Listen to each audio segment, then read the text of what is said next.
Hey there smartphone fans, still looking for that awesome battery life, big display, full view, budget phone that's very fast? I might have here a very good thing for you. Welcome to my Vernee X review. The Vernee X is a 6-inch Full HD Plus display, 6 gigs of RAM, massive 128 gigs of onboard storage, huge 6300 mAh battery, the latest Helio P23 Octa Core, and it's running on Android 7.1.1 Nougat. And with these monster specs, the phone is priced just around $250. The Vernee X is powered by the USB Type-C ports but doesn't have a headphone jack.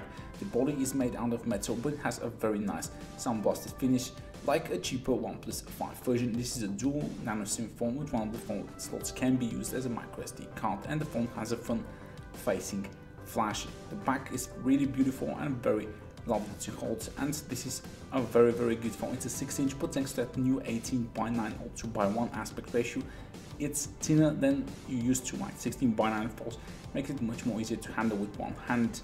And the phone is surprisingly light at 200 grams for a massive 6300 mAh battery unit. And as I said, very one-hand usage friendly thanks to the thin body, the weight, and that new 18:9 display.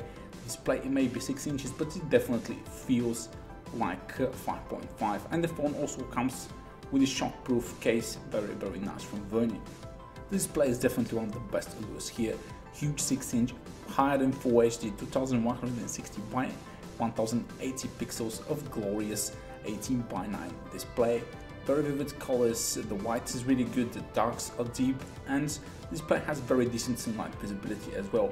Perfect for those long hours of YouTube, Netflix, gaming, or whatever you want to use it for, even for navigation. Since the battery is huge, navigation on this phone is awesome for hours and hours. And since we're talking about GPS, the phone is one of the best GPS devices I've ever tested, getting a very fast signal from inside my house, which is very commendable for a budget device, and the audio quality is also pretty decent.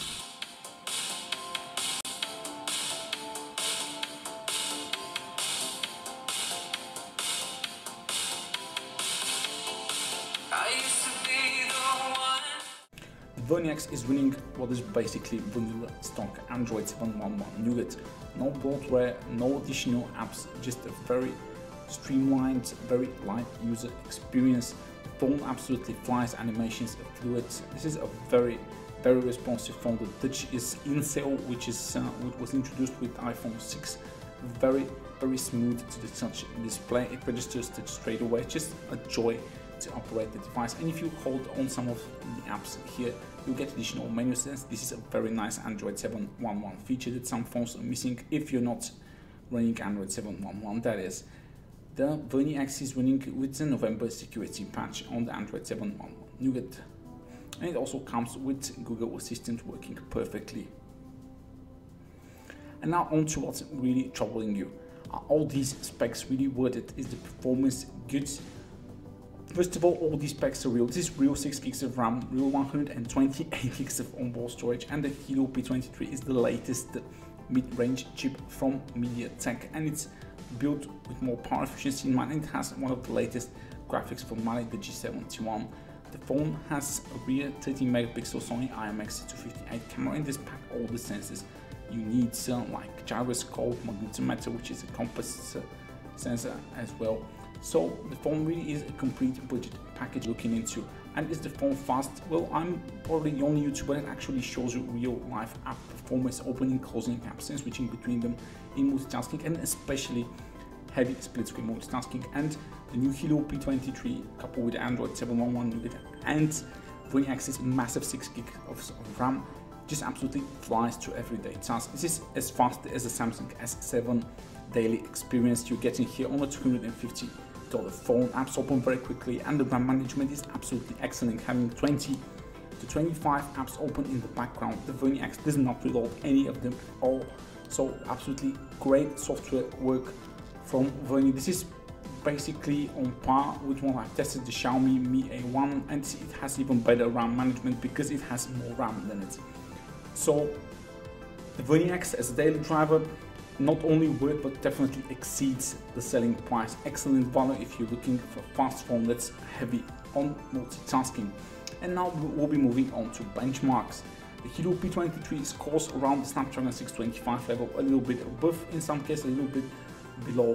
What really surprised me here is that now the Helio P23 all cores work together without no issues and no overheating. That's right, this is a very cool phone. There's no heating issues in here, so don't worry about that.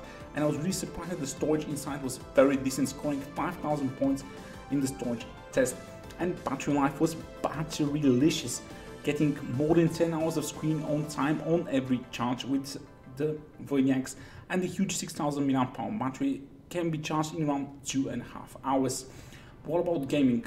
Since I'm one of those YouTubers that actually shows you real games, not like Fruit Ninja, this is the heaviest games on Android. Lineage 2 Revolution, World War Heroes and Shadow Fighter 3 all running very decently on the huge resolution of the Vernee X. So the Vernee X is a very capable gaming device we're talking about here, especially considering the very low price and the massive 128 gigs of onboard storage you're also getting with this phone. And now onto the camera experience. The phone's back looks like two cameras, but it's just one camera, and the other camera is, oh, it's cosmetic, it doesn't do anything. I don't know if it's even a real sensor that's in there because I wasn't able to pick it up really. The photo experience is, how do I say, inconsistent. This is the Sony IMX358, by the way, absolutely no doubts about it. I've tested a lot of phones using this sensor and I'm pretty sure that's it. But maybe the lenses are a bit cheaper since the phone tends to overexpose images most of the time, but you do get a very accurate color reproduction and plenty of details in your daily shots, and focus is super fast on this device, so you're definitely getting the moment captured, and face detection autofocus is also present here. Perhaps Vernee can fine-tune a little bit the sensor with the light settings, and it will deliver better exposure in daylight. However, the low light shots are not only not very good, but the camera really struggles for focus in low lighting conditions, because I think in the system the shutter speed is set for the camera to focus too fast, and it sometimes, like most of the time, really doesn't focus at all. The video quality was actually pretty decent for HD video quality, but no optical stabilization, so the video is a bit shaky. The front camera is definitely very good for me. At around $200, one of the better front cameras. I wasn't expecting this good of a quality here. In good to okay lighting conditions, the front camera delivers excellent selfies with very little noise, very accurate color reproduction and plenty of details. And even in low light you still get a lot of details, but with a little bit more noise. It was really nice for the Vernee X to have a front-facing flash, but it really doesn't do that much. It barely illuminates more than your face, so it's not really great for low light selfies. The front camera video is 480p, and although it's pretty decent in quality, there is a sound delay which is really annoying. Here I'm using the front camera with the Vernee X, definitely the better of the two cameras. It's a very fast phone, the new Helio P23. And now what's bad about the Vernee X is the advertised Face ID or facial recognition. It's very easy to set up, but it barely works unless you have like perfect lighting conditions and you hold the phone straight to your face and you move it from sides or like really lower lighting condition and the phone doesn't unlock at all.